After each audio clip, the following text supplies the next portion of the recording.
আজকে অনেকদিন পরে ঢেঁড়স দিয়ে ডিম পোস্ট দিয়ে রান্না করতেছি। আমি যেভাবে রান্না করি এতটাই যে মজা হয় বলার বাইরে। আজকে আবার রান্না করলাম, ডিমগুলা পোস্ট করে নিলাম।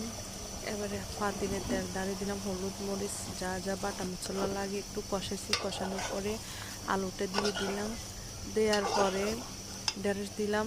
ঢেঁড়স দেওয়ার পরে কষানোর পরে পানি দিছি। পানি দেওয়ার পরে বলক আসার 2 থেকে 3 মিনিট পরে পরে একটু খুন্তি দিয়ে লাড়ি দিছি। দেওয়ার পরে ডিমগুলো আস্তে আস্তে দিয়ে দেব। অনেকটাই মজা হয়, আপনারা এইভাবে রান্না করে খাইয়ে দেখিন। ডিমগুলো দেওয়ার পরে 15 থেকে 16 মিনিট আমি রান্না করব। ঢেঁড়স দিয়ে ঝোল এতটাই যে মজা লাগে বলার বাইরে খাইতে। আপনারা এইভাবে রান্না করে দেখিন, অনেকটাই মজা হয়েছে আলহামদুলিল্লাহ। আমি আজকে কয় মাস খাই নাই, আজকে নতুন। ঢেঁড়সগুলো অনেকটাই কচি কচি, তার জন্য ডিম পোস্ট করে জলদি করে রান্না করে ফেললাম, অনেকটাই মজা হয়েছে।